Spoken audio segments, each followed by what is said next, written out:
page 93. So now let's talk about the nature of light waves themselves. That gets us to the structure of an atom. And if you look on page 93, there's not much in the way of notes to take here, just a little bit of explanation. So here we have our old friend, the hydrogen atom. Recall that when an atom gets excited, like when you heat it up, the electrons go to a higher energy level. They get into a state of excitation, and then eventually they will drop down to the slow speed lane. And to do that, an electron has to lose energy somehow.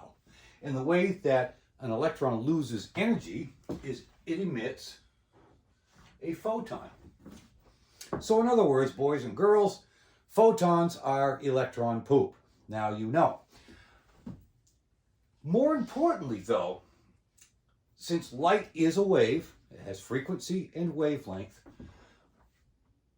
the electrons that are, the photons that are emitted by an electron or electron shell have to correspond to the wavelength associated with that electron shell. And that wavelength has to match what the wavelength of that electron shell is. Otherwise, you don't get an electron, or you don't get a photon, rather.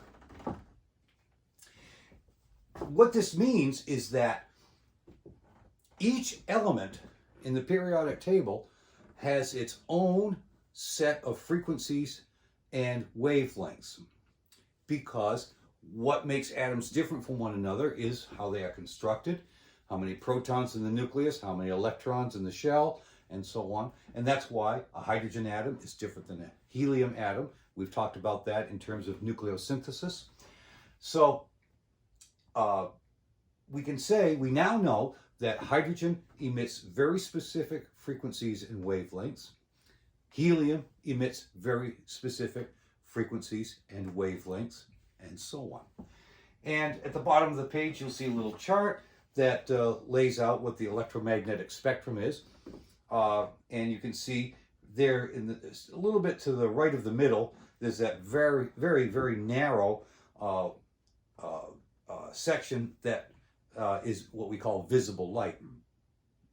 Your eyeballs are effectively radio receivers. Remember, photons are photons. Doesn't matter whether it's a radio wave, whether it's infrared, whether it's visible light, whether it's ultraviolet, whether it's X-rays or gamma rays, they're all photons. Photons is photons.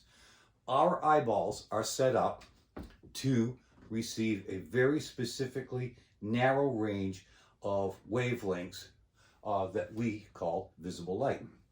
Other animals can perceive other regions. A snake, for instance, can perceive infrared. Cats can see into ultraviolet, and so forth. All right. So that's just the basic idea behind frequency, wavelength, and how frequencies and wavelengths are unique to specific elements out there in the universe. Recall that we said that, for instance, red would be an indicator of hydrogen, and green would be an indicator of oxygen, and so forth.